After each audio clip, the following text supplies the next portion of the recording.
Ouro Preto é uma das mais belas cidades brasileiras. Em ladeiras, igrejas e casarões, a história segue viva. Os tesouros do barroco mineiro nos lembram de um período de prosperidade financeira e intelectual. Um momento muito especial na formação do nosso povo. A descoberta de ouro e pedras preciosas trouxe milhares de brasileiros e estrangeiros para cá no século XVIII. Não havia censo confiável, mas muitos historiadores afirmam que 80 mil pessoas viveram na cidade, que se chamava Vila Rica, e era maior que São Paulo e Nova York. Dias em que este também era um dos centros do pensamento, das ideias de liberdade, da revolução. É sobre este momento importante da história brasileira que nos falam alguns museus da cidade. O ciclo do ouro e a Inconfidência Mineira estão em cada pedra, em cada telhado, em cada esquina desse lugar lindo.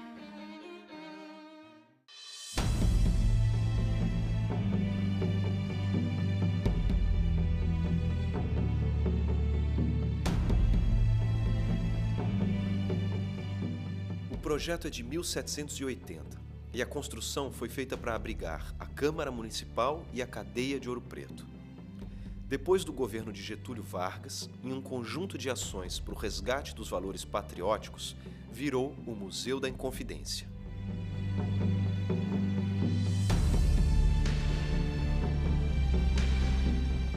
O museu tem móveis, peças de decoração, ferramentas, obras de arte sacra, objetos que nos transportam para o século XVIII. São diversos salões que divertem e ensinam aos visitantes das mais diversas idades e níveis de instrução. Todos saem daqui um pouco mais informados sobre o nosso país. Mas o ponto alto da visita, sem dúvidas, está nesse setor. Aqui temos as mais importantes relíquias sobre o mais notável movimento popular de libertação do Brasil.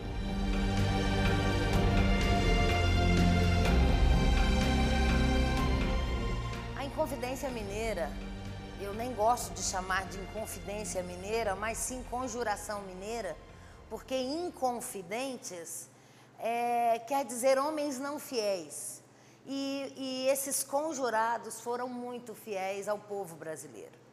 Já se falava em nação, em conceito de nação. A ideia do movimento foi muito evoluída para a época, sobretudo porque o Brasil era uma colônia. O que os inconfidentes, os conjurados queriam era que esse ouro permanecesse aqui.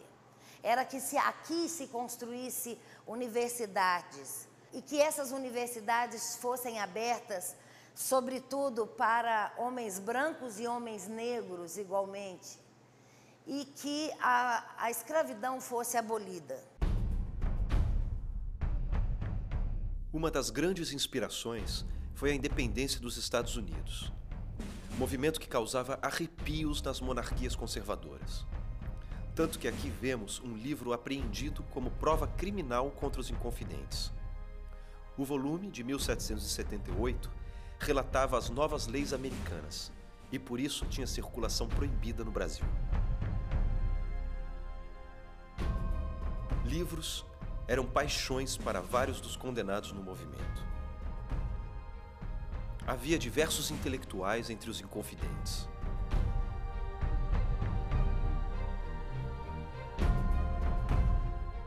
Cláudio Manuel da Costa, por exemplo, tem as suas obras consideradas como um marco na literatura brasileira. É a passagem do barroco para o arcadismo.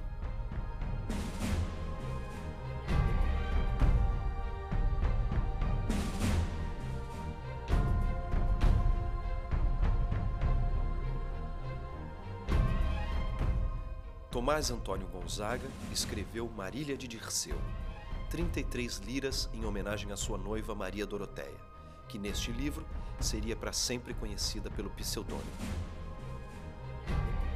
Este é o diploma de José Álvares Maciel, filho do capitão Mor de Vila Rica. Ele se formou em filosofia em Portugal e viveu na Inglaterra. De lá, trouxe ideias liberais. Outros documentos escritos à mão nos permitem sentir mais proximidade com esses heróis brasileiros. Esse é um atestado assinado por Inácio José de Alvarenga, na época ouvidor e corregedor de uma grande região de Minas Gerais. E agora uma relação de despesas assinada pelo mais famoso dos inconfidentes, Joaquim José da Silva Xavier, o Tiradentes. Ele presta contas do que gastou com um grupo de cavalheiros que patrulhavam as estradas da região. Tiradentes entrou no Regimento dos Dragões em 1775 e ocupava um cargo médio, o de alferes. Mas é um erro histórico pensar que estava entre os mais pobres do movimento e que por isso teria sido escolhido para a condenação mais pesada. Muitos historiadores dizem que o Tiradentes não tinha bens e nem influência política. Não, ele tinha sim, porque ele foi decretado que no seu trabalho de alferes, né, e prestação de serviços para a coroa de Portugal, para o Palácio dos Governadores, foi-lhe decretado que fizesse uma inspeção na região da Serra da Mantiqueira, onde ele encontrou, me parece que 81, 83 lavras. E a ele foi dado o direito de explorar 41 lavras de ouro. Então ele acumulou sim uma riqueza, uma grande riqueza. E ele era um homem popular. Era ele que não tinha medo de falar. Então a sua voz chegava ao povo. Tiradentes tinha esse apelido porque realizava frequentemente extrações dentárias. Na época, praticamente a única atitude possível para resolver os casos de dor. Era comum que, usando esse aparelho, leigos praticassem as extrações no interior do Brasil. Esse relógio também pertenceu ao mártir e estava com ele no momento da prisão. Todos os bens de Tiradentes foram sequestrados após a delação e perseguição aos revoltosos. Coube ao Joaquim José da Silva Xavier a sentença de morte, condenando-o à forca no Campo da Lampadosa, no Rio de Janeiro, aos 21 de abril de 1792. No dia do enforcamento do Tiradentes, várias pessoas saíram nas ruas do Rio de Janeiro e de Vila Rica, saudando a benevolência da rainha Dona Maria I, porque enforcou apenas um.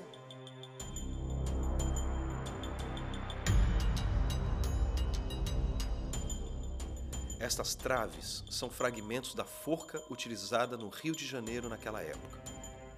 Ao que tudo indica, estas são partes do instrumento utilizado para a execução de Joaquim José da Silva Xavier. Um encontro que pode ser incômodo para alguns visitantes, mas de inegável importância histórica. Estamos frente a frente com um momento marcante para o nosso povo. Pouca luz, música suave e um clima solene. Ao fundo, uma grande bandeira com o triângulo vermelho, símbolo dos inconfidentes, retirado da maçonaria. Aqui estão os restos mortais dos maiores heróis do movimento. São 14 lápides funerárias, além da inscrição em pedra dos nomes de todos os envolvidos. A iniciativa de reverenciar esses homens foi de Getúlio Vargas, mas ainda de certo modo, eles foram trazidos de volta para casa. Isso porque quase todos morreram no exílio e estavam enterrados em diferentes partes da África. Foi necessário um grande trabalho de pesquisa histórica e médica ao longo de décadas. Alguns restos mortais, inclusive, só tiveram a identidade confirmada recentemente, já nesta década. O lugar de destaque, logicamente, fica com o mártir da independência, Tiradentes. Como seria hoje o Brasil caso o movimento dos inconfidentes tivesse sucesso? Como seria a nossa democracia e a relação do Estado com o povo? Ninguém jamais saberá. De todo modo, o sonho daqueles homens merece as nossas homenagens.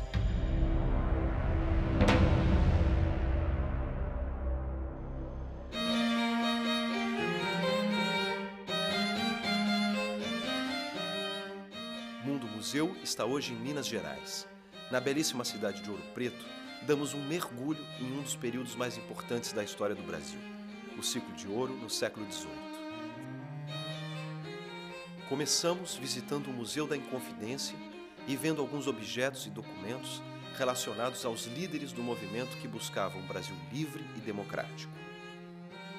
Mas além do aspecto cívico e político, o ciclo de ouro em Minas Gerais também ficou marcado pela arte sacra de muita qualidade.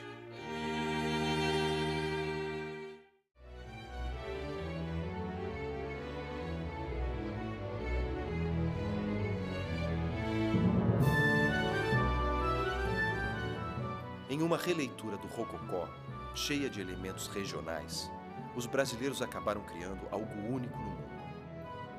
É o chamado Barroco Mineiro, que tem como grande nome Antônio Francisco de Lisboa, o Aleijadinho. Escultor, entalhador e arquiteto, ele era capaz de trabalhos espetaculares como este retábulo, de ano inexato, mas seguramente da segunda metade do século XVIII.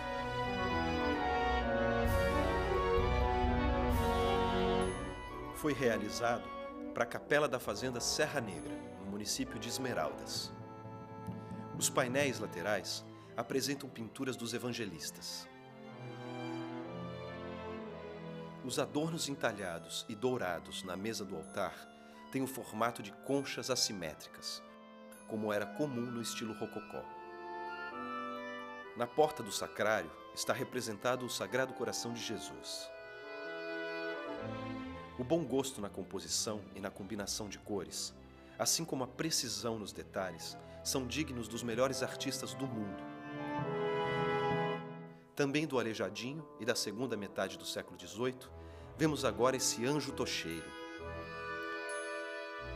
A figura foi criada para o altar-mor da Capela de Nossa Senhora do Carmo, em Ouro Preto. Ele tem no peito o escapulário com o emblema da Ordem Carmelita.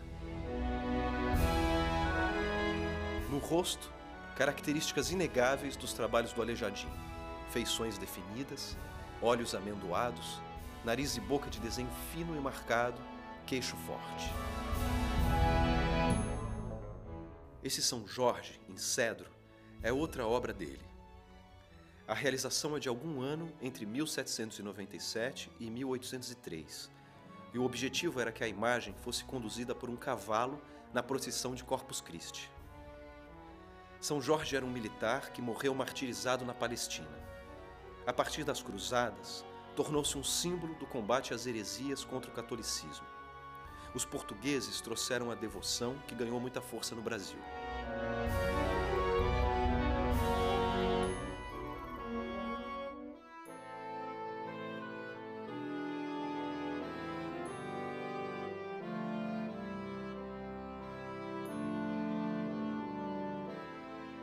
Outro grande talento brasileiro para as artes foi Manuel da Costa Ataíde. Nascido em Mariana, logo ao lado da antiga Vila Rica, ele conseguiu transformar tintas em preciosidades. Isso em tempos de comunicação dificílimas e de escolas de alta formação proibidas pelos portugueses. Imagine como era difícil, no interior do Brasil colonial, aprender a pintar como os grandes da Europa. Ataíde, no início do século XIX, com talento e força de vontade, produzia óleo sobre tela como essa via sacra, que ficava na Igreja do Pilar, em Ouro Preto. A influência clara é do barroco italiano e flamenco, mas repare o toque brasileiro. Ataíde tinha a ousadia de inserir personagens mulatos e caboclos nas cenas bíblicas. Ele próprio chegou a pintar-se como santo ou figurante em cenas que tinham Jesus Cristo como personagem principal.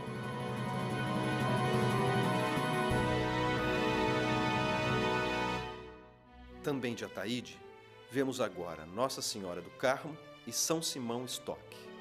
Ela era especialmente venerada por ser a advogada das almas no purgatório. Segundo a tradição, teria aparecido a São Simão, um beneditino inglês, e lhe entregado, para especial proteção, um escapulário, espécie de pano que se usava sobre os ombros. A religião era praticamente o único tema permitido. E agora vemos mais quadros que retratam bem o espírito da época. Eles mostram duas figuras adoradas pelos católicos.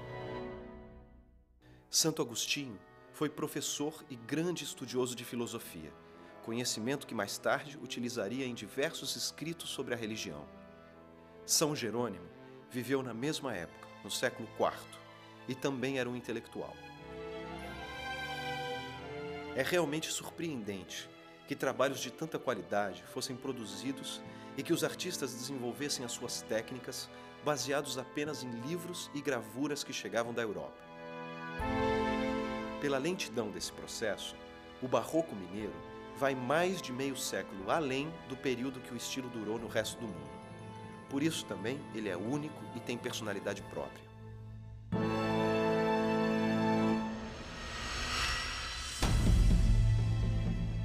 Religião, ideias, política, economia, ouro. Elementos de uma nação que buscava liberdade e identidade. Retratos dessa época. E tudo isso está aqui, no Museu da Inconfidência. Tudo isso segue pelas ruas de Ouro Preto.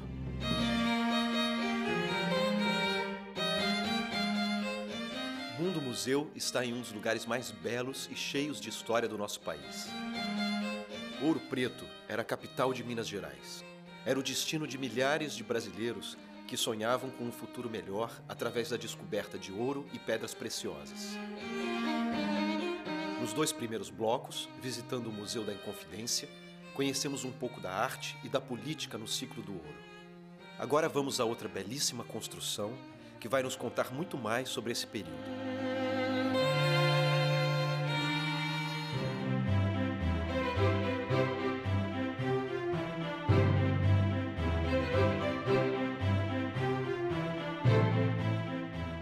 Este é um dos melhores e mais preservados exemplos da arquitetura no Barroco mineiro.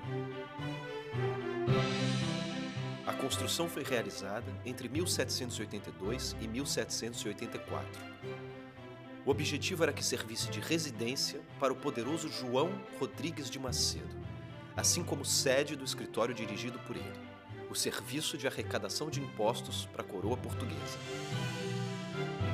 Passear pelos corredores desse casarão é voltar ao século XVIII e ao ciclo do ouro. Uma época de facetas bem distintas. Do luxo desses salões de festas, que ainda conservam partes originais da pintura do teto, passando por aposentos da família proprietária. Lindos, amplos, com grandes janelas e pé direito alto, tudo com a mais fina decoração. A casa, inclusive, foi uma das primeiras no país a ter um sistema de esgotos e dutos que levavam até o riacho mais próximo. As escadarias e arcadas dão uma elegância nobre ao local, uma certa solenidade pretendida pelos grandes senhores da época. No andar mais alto, depois de 3 lances de escadas, há também um mirante, um espaço com grandes janelas apenas para apreciação da vista. Luxo dos luxos, em uma época em que quase nenhum imóvel tinha mais de 2 pisos.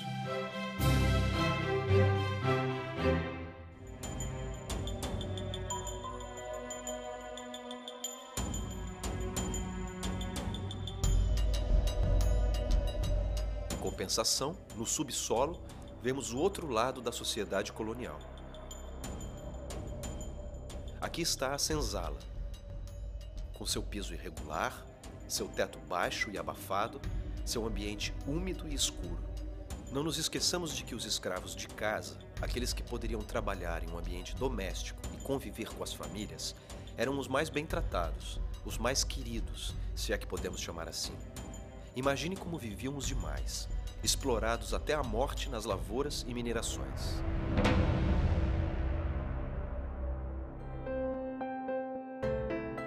A casa teve diversas outras funções através dos tempos, mas quase sempre ligadas à arrecadação de impostos e ao dinheiro, tanto que até hoje o museu é administrado pelo Ministério da Fazenda. Aqui também funcionou a Casa de Fundição do Ouro e da Moeda. Estes bonecos e alguns objetos históricos nos fazem entender melhor o processo. Primeiro, o ouro era pesado nesses recipientes. Vários testes eram realizados, então, para verificar a pureza do material. Depois, dentro dessas forminhas, chamadas de cadinhos, o metal ia ao forno para ser depurado. Esfriado, era transformado em barras, com golpes de martelo. O processo demorava de 20 minutos a meia hora. Durante o período colonial, o Brasil usou o dinheiro português, o real. Tudo se contava em réis, plural popular do real. Pelas ligações históricas com o tema, o museu também abriga uma bela coleção da Casa da Moeda do Brasil.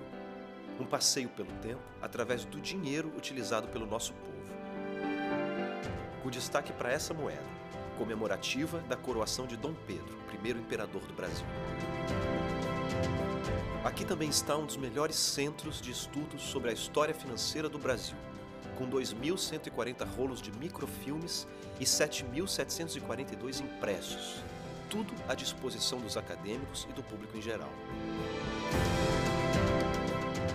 Enfim, um belíssimo passeio para todos, especialistas ou para o grande público.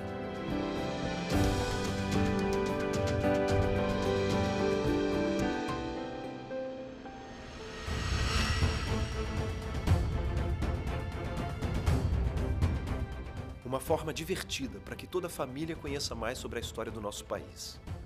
Melhor ainda é que essa casa, construída para recolher impostos e taxas, hoje tem entrada gratuita. Está aberta de segunda a segunda, para que todos nós desfrutemos dessa arquitetura, dessas relíquias, dessas curiosidades. É mais uma atração dessa cidade mágica, desse grande livro de história em forma de ruas e casarões, desse monumento que deve trazer muito orgulho a todos nós brasileiros.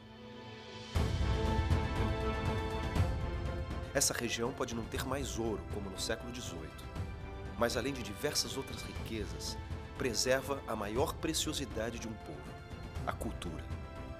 Vale a pena conhecer Ouro Preto. Vale a pena conhecer os museus e a história do nosso país.